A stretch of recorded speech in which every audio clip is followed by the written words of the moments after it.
to the 4th episode of Brie T TV.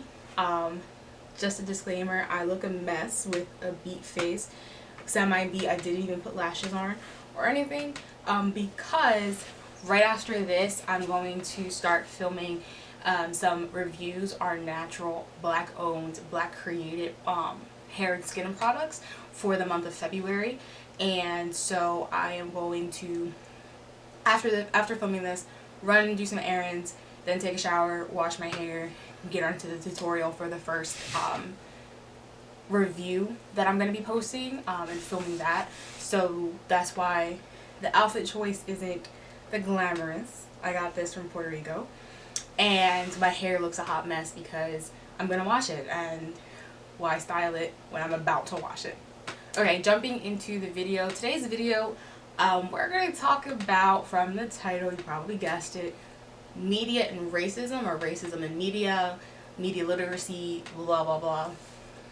And I'm just really going to talk about and start a discussion revolving around some of the incidences or instances that I felt the media was racist, or contributes to the racism model that is systematically built upon society, and kind of discussing why I'm very particular about the media I consume, but also the media I create. And so that's what this is. And it's also to just share a discussion, or to create a discussion, like, how do you feel about certain things I bring up, you know, have you noticed it, blah, blah, blah. So I'm gonna start off by, it's kind of like a countdown of like the instances that really like opened my eyes and made me like the creator I am today, because you have to be aware of what your audience is viewing when they're not viewing you. Like, we consume media so much more than we did before, and like, I always say that media has the ability to create perception and perspectives that people have for other people, created and given to them by other people, like a third party. And it's one of the most powerful tools that society has. And so with that being said, like, now realizing a lot of these instances that I've encountered and analyzed, it's really jarring, but also at the same time it isn't. But this is where, I guess this is explaining my beef with media in the field I chose to work in, which is crazy, but I feel like everybody has like the love and hate relationship for their industry. So number one, I guess this is going to just explain why I am really reluctant to want to work for a big media conglomerate. One, I will start off by saying, knowing that media conglomerates, especially in the US media market, are owned by like 4 white men.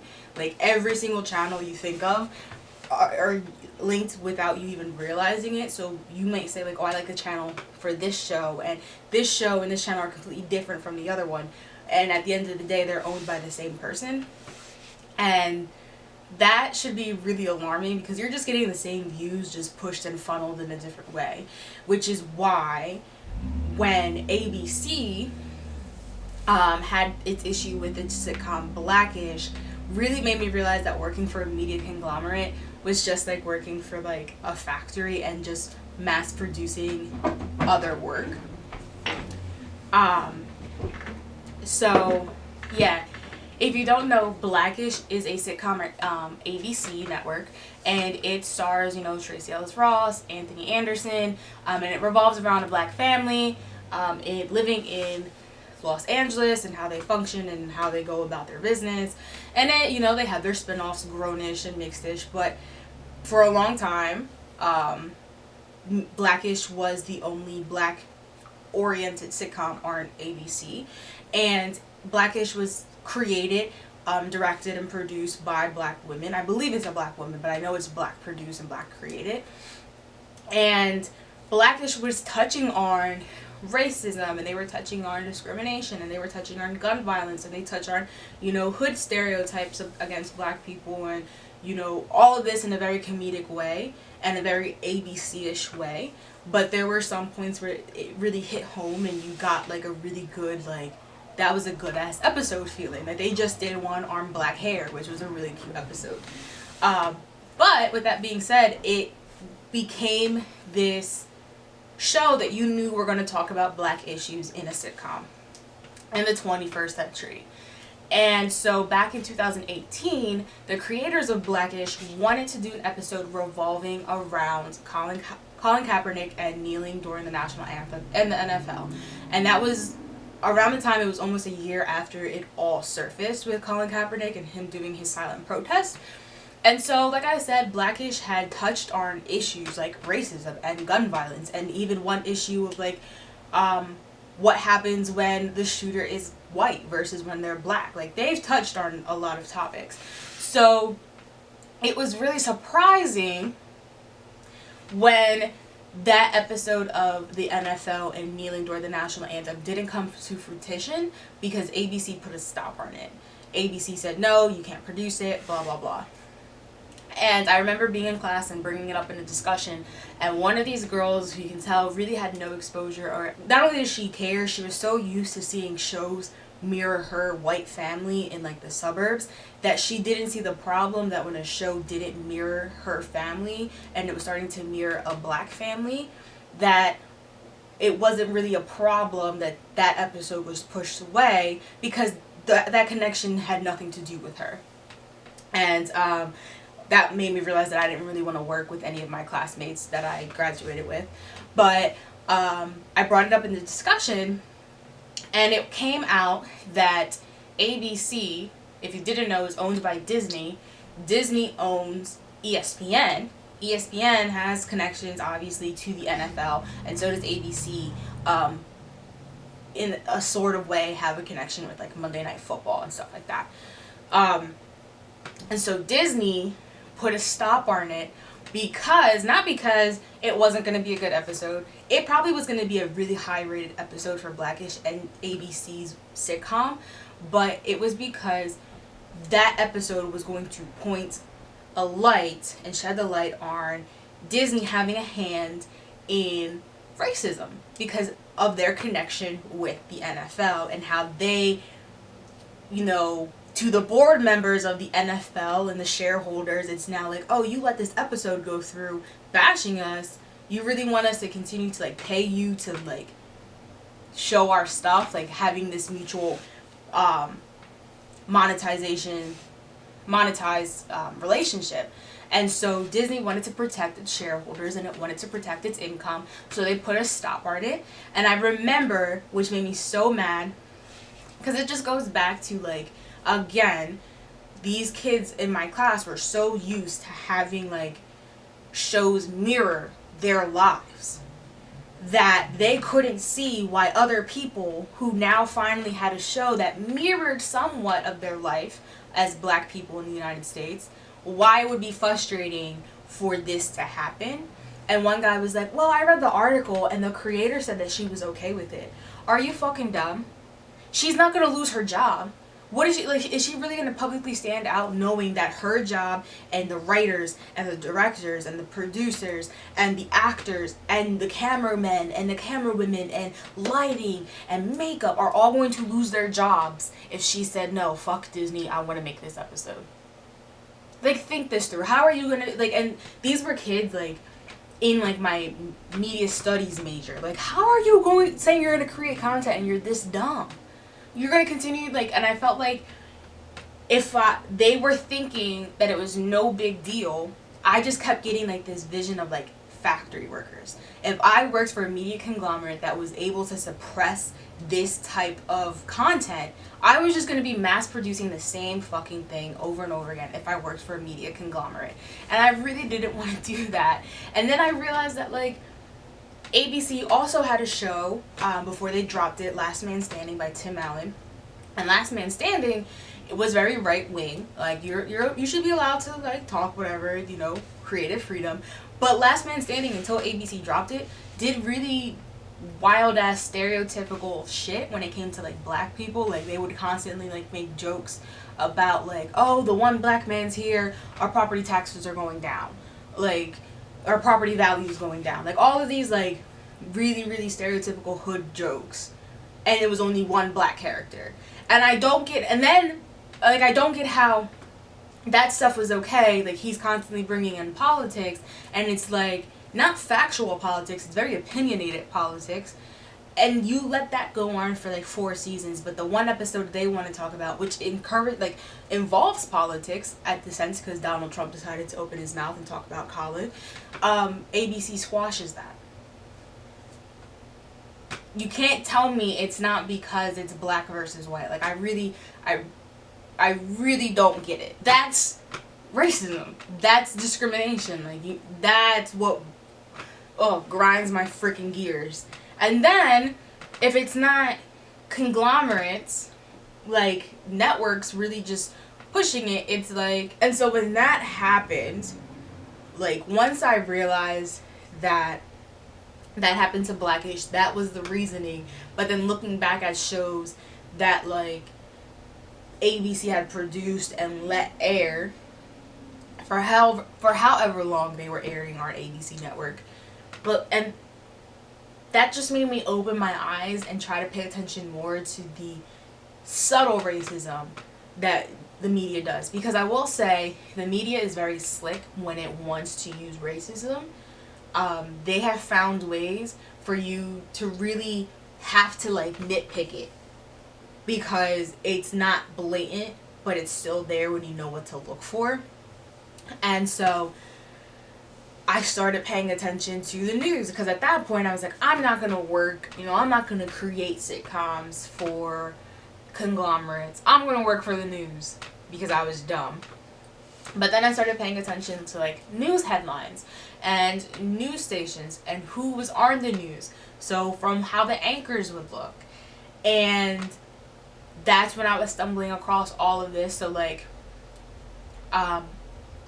realizing, having experienced discrimination in an interview, that's when I started researching, and these women were coming out and saying, these black beautiful women were coming out and saying, like, I can't wear my natural hair. I can't wear my natural hair in the news. I can't do this. I have to relax my hair. I have to do this to my hair. I was too dark. I was too this. My makeup was too dark. My look had looked too ethnic. And then I stumbled across the story of a news anchor who was suing her former news station for basis of racial discrimination after she claimed that she was fired for wearing her natural hair and refusing to relax her hair constantly to be on air. And when I started looking at that story and realizing all of the information that was being gathered, other black news anchor women were stating that it's like an unspoken rule that you can't wear your natural hair. That a producer can't tell you can't do it in so many words, but they can go along the lines of saying, do you want to be on camera? And kind of threaten your livelihood. And that's not as blatant as shutting down the black sitcom while you let the white sitcom skate through. It's turning off the cameras, walking into the pitch room or the boardroom or the newsroom and saying, see, this is what we're not going to do, is have you look black. And once I stumbled upon that news anchor, former news anchor, who was suing that news station in Dallas, I believe it was Texas. I know it was Texas, and it was an area where the demographic was majority black citizens. So how is your news anchor too black for a demographic that is majority black? It just didn't make any sense, and it really helps her claim for being racially discriminated against. And there were other news anchors. And then you stumbled down that rabbit hole, and I found that it was headlines. If it wasn't how they were treating their black news anchors, it was how they were treating black citizens and what they were reporting. And it just brought me back to that situation where the news kept listing, like, Brock Turner, who's a convicted rapist, as a Stanford swimmer and using, like, his Stanford yearbook picture. But then in other cases, and that was, like, media outlets across the board. Like, I think people really had to start attacking media outlets, like newspapers, like The Guardian, like all the New York Post, like, why are you still using this yearbook picture? Like, where is his mugshot? His mugshot is public domain. Why aren't you using his mugshot? For like a couple of media outlets to finally use his mugshot, but a lot of them were still using his like Stanford swimmer yearbook picture, and praising him as like this docile, smart kid. If he was smart and he wasn't a monster, he wouldn't be convicted for what he did. And they would use words like allegedly accused or allegedly claimed when he was caught in the act by 3 people and convicted. Like, he was convicted. But then you have situations where I remember vividly, I forget the young girl's name, but it was this young girl, a black teen. She was killed, and I don't know if it was, it had to have been a murder, I believe, or by gun violence. It was something like that. And the news outlets, like what they did to Mike Brown, purposely went to her Facebook page and pulled a picture that she had of a selfie in the mirror, and it was, her phone case was in the shape of a gun. This girl was a teenager. Apparently she was really good grades. You used a picture that was going to demonize her, that was going to give her less sympathy, and she was a victim. So if they're doing this to a victim, a black teen victim, they're doing everything like to make the perpetrators, when they're black, seem much more monstrous. Like the time where a news station wrote a headline and it was like, man arrested for neglect of kids, 4 kids under the age of 10, right? Well, then when you read the actual story, the man, his wife had like stage 4 cancer. He only had 1 income. He hired a babysitter. There was an issue with the babysitter, and he didn't know his kids were alone, but he was still arrested for child neglect and across the board. So when you read it, you see a human that's in a really bad situation, but that headline, you purposely tried to make him seem like a horrible, horrible father, and that just didn't make any sense. And so you could pull like thousands of headlines and thousands of news stories, whether it be visual or an actual TV and video, or just like actual written articles of like them demonizing black and brown perpetrators, mostly black. And there you go. That's the tool of like subtle racism. They can't basically tell you it's because they're black, but if you look at the pattern, you see that it's only when it's a black perpetrator or even a black victim. They're treated much differently in the news than it would be if it was like a white man, obviously, like Brock Turner. And so that's when I realized I couldn't work in news. Like, I have such a passion for creating media, but like certain aspects or certain levels in the media industry I can't stand.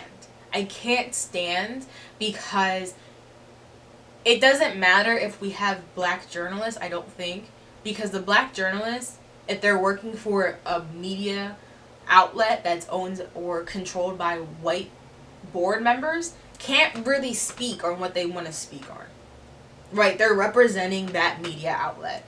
So it's like we need to get people into power. We need to get black and brown creators, especially black creators, and especially black executives up into higher ranks in these media outlets, because it's just like none of this shit would be happening if we had black men and women in higher power, in higher seats in these media industries. We would actually get some type of balance.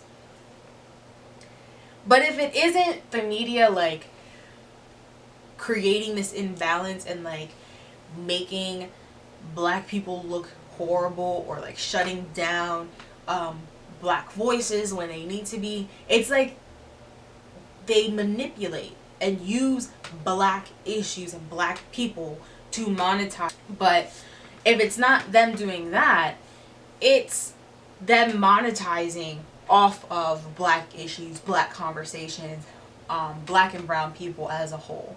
So they monetize off of black movements and black issues. Like, for example, media companies, I think, who owns Pepsi? Someone owns Pepsi.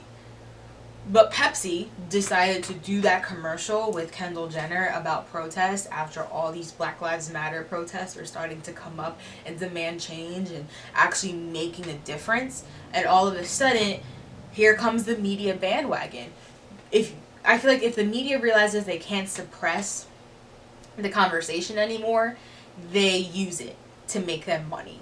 And so here comes Pepsi creating this commercial with Kendall Jenner, and it's like this love protest and really just like trivializing the importance of Black Lives Matter protests and what they were actually doing and standing for, and just overall demeaning their work. It was just the most disgusting thing I've ever seen. That commercial just makes me so mad. But it's what the media does. Like, they were now like using Black Lives Matter, which they all demonized in the news, for something that was going to make them money in ads. Now you have, then if it's not just ads, it's like now shows are picking up on these issues and giving a very watered down take on it. Don't talk about the issue if you're going to water it down. And it's the same when it comes to like, you give watered down versions because you're monetizing it now. You're now making money off of something you never thought. Like, just thinking about these things making so angry, because as a Black creator, it's something that I need to be aware of, which is why I think like talking about racism in media, not just the points I've made or the instances I brought up, but like in its entirety, and like pulling back the layers is really important, even if you're not a Black creator, because all of these have like lasting effects. Like, okay, you think about seeing a curl pattern when you don't have curly hair, not a big deal, but when you're a young Black girl and has 4C textured hair, and okay, now you see a Black character with like curly hair, but the hair is looser and longer than yours, that does something to you. You start to resent your hair for not looking like how TV wants your hair to look. It's the same when it's your skin tone. When you only see characters who have the same complexion as you, even if it's an all Black cast, but the ones that have the same exact complexion as you, the dark skinned characters, are somehow always the butt of the joke. They're always the ugly ones. They're always the villains. They're always dumb. It does something to you. When when you're a part of movements like Black Lives Matter protests, and you're talking about conversations, and you're having these issues, and you're trying to get the media to acknowledge that these issues exist, and trying to use media as a tool to further your conversation, and then watch it be trivialized for a fucking soda commercial, it does something. Or if it's not trivialized in a Pepsi commercial or a soda commercial, it's demonized on the news as rioters and looters and vandalism, when really that was probably 12 people who used that opportunity to their advantage, but the entire movement as a whole is now labeled as that. Or when you're a Black family and you look at the news and you just see the news continuously use certain words that describe a neighborhood, describe an urban area, which is a Black neighborhood, as the hood, as the ghetto, as only as the drug filled and the violence filled, and this is how Black men raise their kids, and look at this Black woman not watching her children, not caring, letting her children be kidnapped, and all of this stuff. But they're not saying the same for the convicted rapist. It does something. It does something, and it all goes back. When you have sitcoms, a Black sitcom versus a white sitcom, and they can't talk about the same things, one gets shut down and the other skates by because of their audience choice and the audience they're projecting towards. That's a problem. It does something. Because media is, like I said, one of the most powerful tools. It can create and shape perspectives and perceptions that audiences have. Now, it might not be a big deal to you because you're like, I know, not all Black people don't love their kids, and the news, whatever. That's great for you. But if you've never been in an area with this amount of Black people or brown people, you're going to believe what you see on the news. You're going to believe what's produced on TV. Like, you have to, it all goes back to the perception your audience is getting. So if you're using racism and racist tactics and racist tools, and which are forms of discrimination, prejudice, colorism, those are tools of racism. You're still perpetuating racism. You're just doing it in an entertaining way, and that's still not okay. And as creators, we need to acknowledge that that happens. Even like I said, if you're not a black creator, you are not a brown creator, you need to understand that your content is going to be viewed. And if you have no idea that what you're doing, the media trope of having, oh, just a coincidence that your dark-skinned character is the villain, and not understanding like the back layers of that, you're just contributing to that cycle of just promoting and producing factory worker content that still uses stigmas and stereotypes to foster racism.